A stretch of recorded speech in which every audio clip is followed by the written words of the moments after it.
ದ್ವಿತೀಯ ವರ್ಷದ BA psychology ವಿದ್ಯಾರ್ಥಿನಿಯೊಬ್ಬಳು ನೇಣಿಗೆ ಶರಣಾಗಿರುವಂತಹ ಘಟನೆ ತಲಪಾಡಿಯ ಕಿನ್ಯದಲ್ಲಿ ನಡೆದಿದೆ. 19 ವರ್ಷದ ಶ್ರೇಯಾ ಇವರು ಆತ್ಮಹತ್ಯೆ ಮಾಡಿಕೊಂಡಿರುವಂತಹ ವಿದ್ಯಾರ್ಥಿನಿ. ಶ್ರೇಯಾ ಓದಿನ ಒತ್ತಡ ಹಾಗೂ ತಲೆನೋವಿನಿಂದ ಬಳಲ್ತಾ ಇದ್ಲು ಎಂದು ತಿಳಿದು ಬಂದಿದೆ. ಶ್ರೇಯಾ ಬರೆದಿರುವಂತಹ ಡೆತ್ ನೋಟ್ ಸಿಕ್ಕಿದ್ದು ಅದರಲ್ಲಿ ಆಕೆಯನ್ನ ಕಪ್ಪು ಎಂದು ಅವಮಾನಿಸುತ್ತಿದ್ದ ಬಗ್ಗೆ ಬರೆದಿದ್ದಾಳೆ. ಅಲ್ಲದೆ ಮೇ ತಿಂಗಳಲ್ಲಿ ಶ್ರೇಯಾ ಬರೆದಿರುವಂತಹ ಡೆತ್ ನೋಟ್ ಕೂಡ ಸಿಕ್ಕಿದೆ.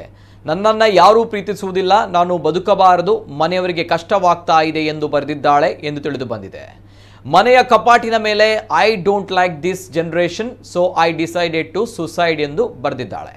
ಇನ್ನು ಶ್ರೇಯಾ ಫಸ್ಟ್ ಸೆಮ್ನಲ್ಲಿ 2 ಸಬ್ಜೆಕ್ಟ್ನಲ್ಲಿ ಫೇಲ್ ಆಗಿದ್ದಾಳಂತೆ. ಮೌನಿಯಾಗಿದ್ದಂತಹ ಶ್ರೇಯಾ ಯಾರೊಂದಿಗೂ ಕೂಡ ಹೆಚ್ಚಾಗಿ ಬೆರೀತಾ ಇಲ್ಲವೆಂದು ಆಕೆಯ ಕುಟುಂಬ ಮೂಲಗಳು ತಿಳಿಸಿವೆ. ಈಗಾಗಲೇ ಪೋಸ್ಟ್ ಮಾರ್ಟಮ್ ನಡೆಸಲಾಗಿದ್ದು ಹೊಟ್ಟೆಯಲ್ಲಿ ಗೆಡ್ಡೆ ಕೂಡ ಪತ್ತೆಯಾಗಿದೆ ಎಂದು ತಿಳಿದು ಬಂದಿದೆ.